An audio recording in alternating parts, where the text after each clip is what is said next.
Alright, so this is our first episode on WriterShares.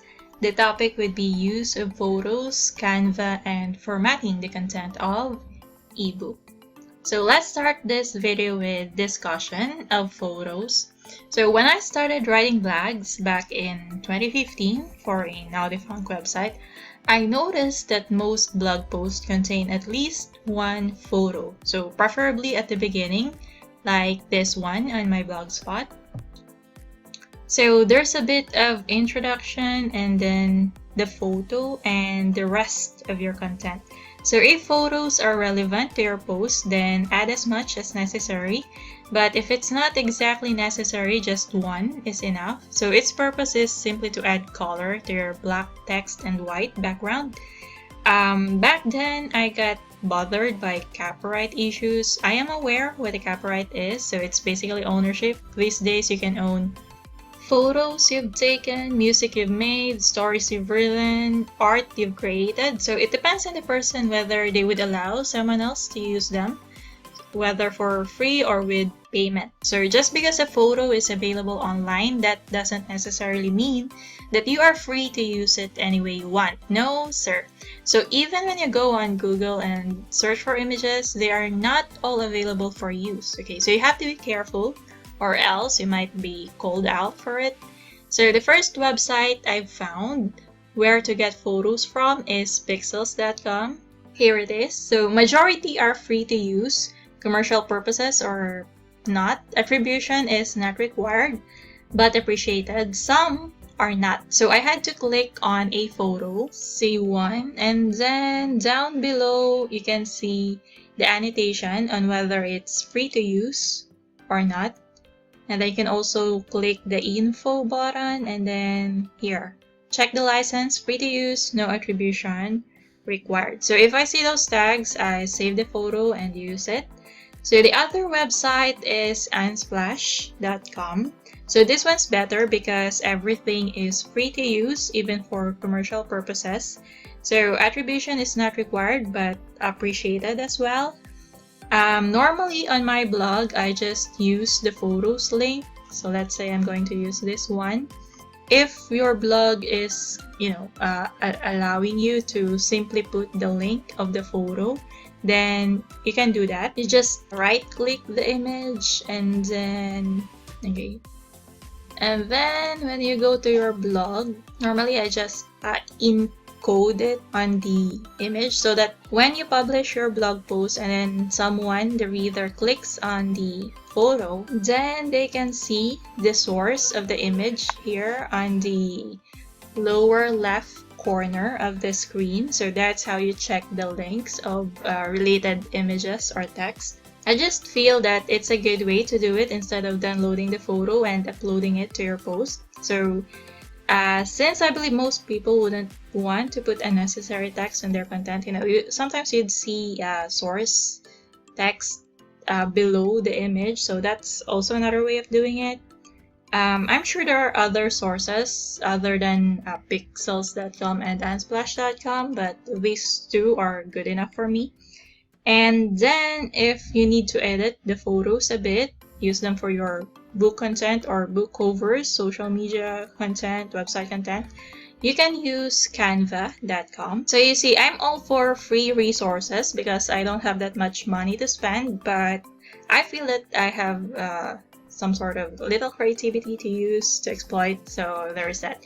Anyway, art is subjective. Sometimes I would see covers that are less than appealing, but who knows? Maybe I'll do a separate video on that, not here.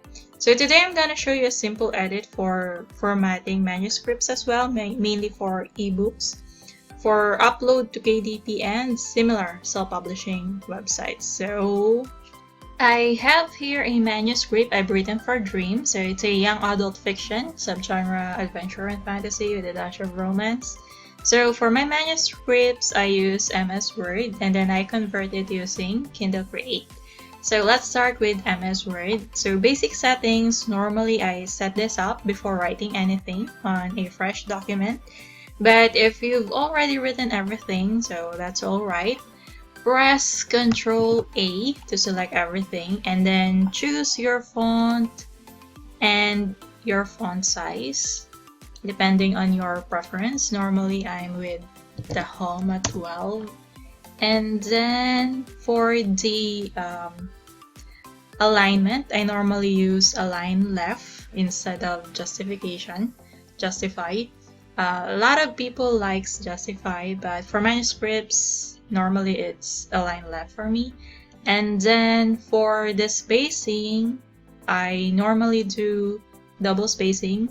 And then for the spaces after paragraph, I only have space after paragraph, not before. So there is that. After setting those things, I can go over the sections of your manuscript. So you have the title page, title, subtitle, and then your author name, depending on what you want to put here. And then if you want to, let's say, center this,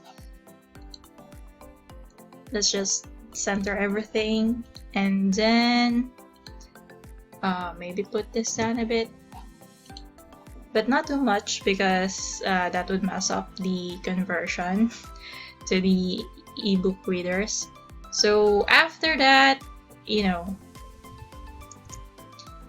make sure that you use page break. So let's say after the author name, I go to layout, breaks, and then click page, so that the next section of your book would be on the next page, like this. Okay, and then you have your copyright page. Again, after every section, it's best to use page break.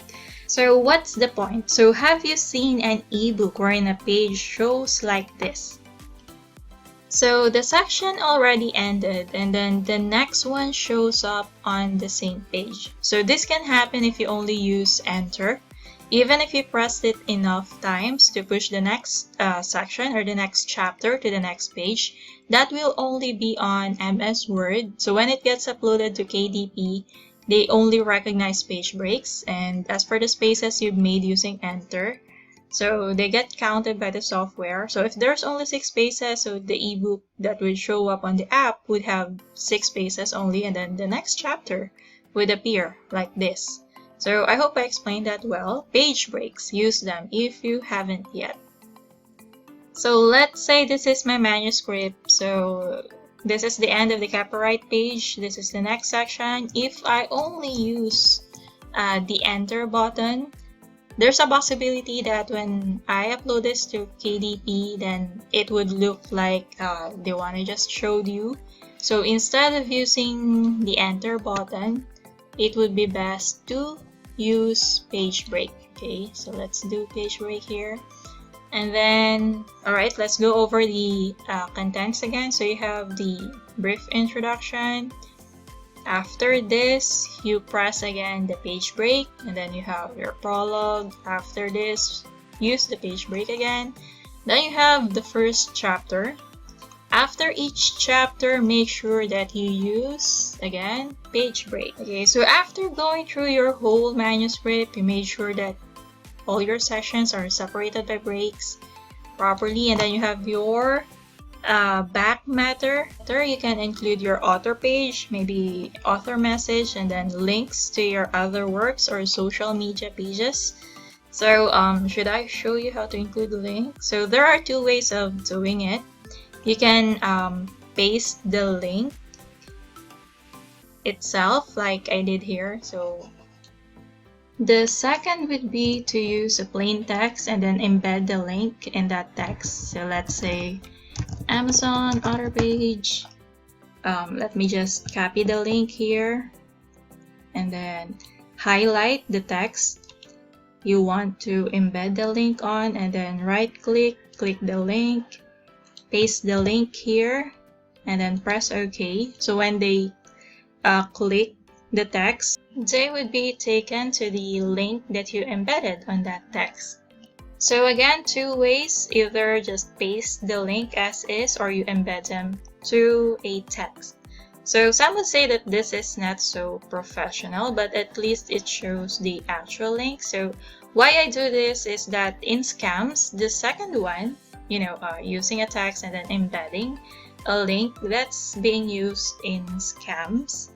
They usually embed a link that could lead to malicious sites. So on an app, let's say Kindle app or Reader, you have no way of previewing the link. So, I just thought it's best to put the links in there. And then on a desktop though, you can see the little preview on the lower left corner of your screen. So on a web browser, when you position your cursor on something that has a link, the link would show up here below on the lower left corner. Okay, so you can see where the link is going to lead you to, but on a reader app, it does not show. So if you're not familiar with this, it's best to make sure that the link, before clicking on a specific link, you have to make sure that it's safe.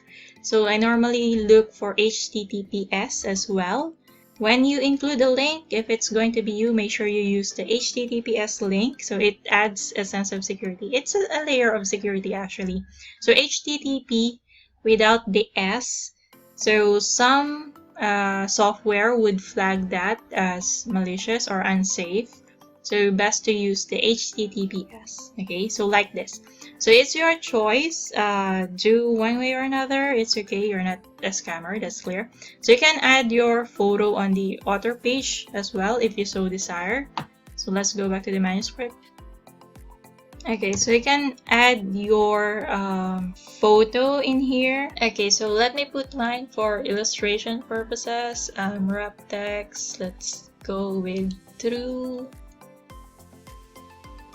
Alright, so once you've gone over your manuscript on MS Word and you're satisfied with the content you've put in here, so we can now use Kindle Create to finalize it. Okay, so make sure that you've saved the changes you've made in here. If you don't have Kindle Create, you can simply go on Google and then type Kindle Create, and then you will be led to this website, Amazon.com, where you can download the Kindle Create. Okay, so it's this one. Okay, if you are using Windows, so download for PC. If you're using Mac, use this one. Okay, and then install that on your computer. Afterwards, run the software on your computer. Okay, so here you have Kindle Create. Click New Project from File, and then choose File. Find your manuscript, and then open that. It's going to import and convert your document. Just wait for this to finish, and then we will go over the sections again inside Kindle Create. Okay, so it usually takes a while.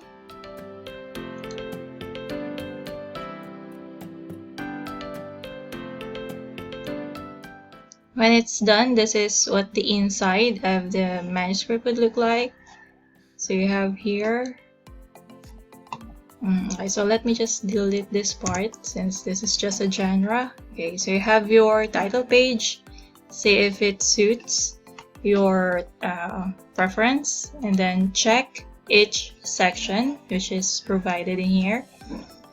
Okay, the section that would go in here would depend on your use of page breaks. Alright, so we have here, if you want to adjust the, let's say, formatting, spacing, if you want to increase the spacing, or you'd rather keep that,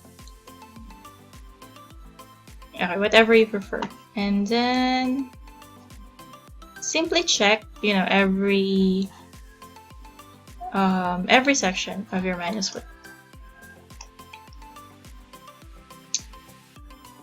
For the body, usually I prefer 1.25 for the spacing, and then I'll just leave this as is, the body. So you have the chapters, and then you have your author message. I'd like to delete this, delete section. Okay, and then about the author. Okay, here's the thing. Normally when you upload a manuscript that already contains an image, normally the image would not be of good quality. Yeah, like this one, it doesn't look as good as the original. So you can simply just delete this So you go here, insert image, and then find your image, open. So the quality of the photo is much better than the converted one. And then adjust the size, small, medium, and then the position. So there you have it, if you're fine with that. Okay, so let's say you're done with checking every section of your manuscript. Then you can click save. Where's my Kindle Create? Right here. Saving project. Okay, and then you can preview your work. Okay, so this is how it's going to look like when you publish this on KDP. So Kindle Create is a product of Kindle, so it's very compatible with publishing on KDP. So you can choose the device, whether you want to preview how it would look like on a phone.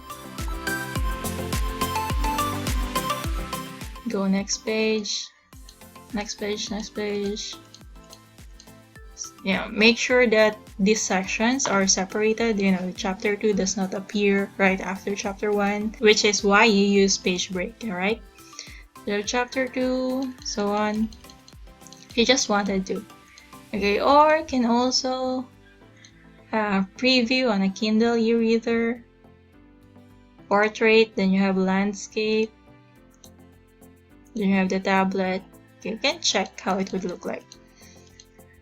And then of course, normally the readers themselves, they can have their choices as well, what font they would like, the size, so they can tweak this as well on their end. So you might also want to see how it's going to look like with other settings. Okay, so what's very important is the page break. For me, the page breaks are very important. Table of contents, have your chapters so that the readers could easily navigate. Alright, after that, when you're satisfied, then you can publish this and then save. Okay, whatever is saved using this publish button, this is what you're going to upload on KDP, show folder. Okay, so it's going to be, which one? Date modified, so this one. Okay, so I will be ending the video here. It's gotten long already. So on the next video, I will be showing you how to create an ebook and upload the file that we did using Kindle Create to KDP and publish an ebook. Also, I'm going to discuss in the next video how to create book covers for your ebook and maybe add an image on your chapter titles, before the chapter titles, and maybe use a different font for your chapter titles as well. Okay, so that will be on the next video. So thank you for being here. Hopefully you learned something. So that's it from me. Thank you and bye.